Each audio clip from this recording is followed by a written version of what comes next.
Daleko od kuće, daleko od jezika, ulica, poznatih glasova, ali nikad daleko od onoga što nosi u sebi. Nikolija Milošević, ratnica iz Srbije, devojka koja živi i trenira u Australiji, ali se bori pod jednom zastavom.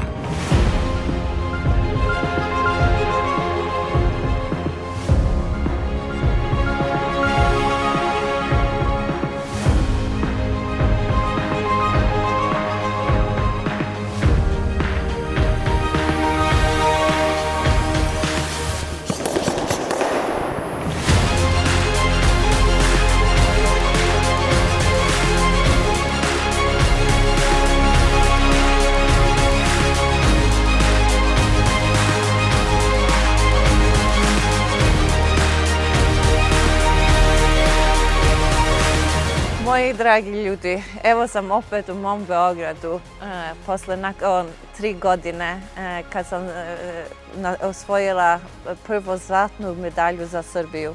Skoro ceo život treniram borilačke vještine. To je išlo od karate do tajlandski boks do jiu-jitsu i onda sam htjela da budem kompletan fajter i onda sam prešla za MMA. Da moj prvi amaterski meč je stvarno faktički bilo u Braveu, u Švedsku, u Stockholm 2020.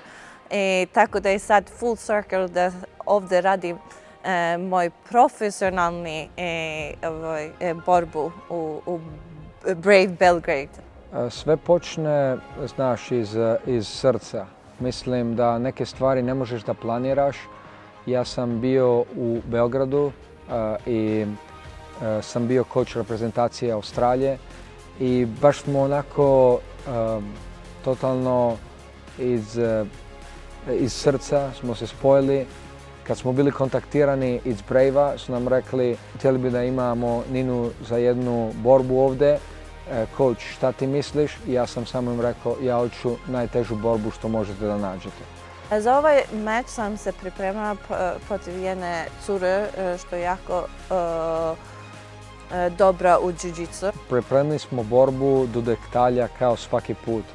Ko me pozna, ko prati moj sistem, zna da sve radimo do minimalni detail.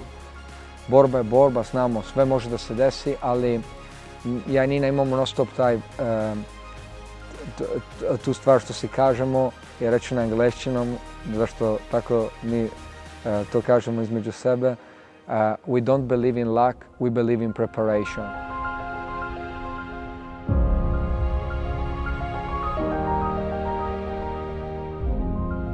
Ja pozivam sve ljude da dođu da navijaju za mene i sve borca. Vidimo se u subotu 14. februara u hali Aleksandar Nikolić.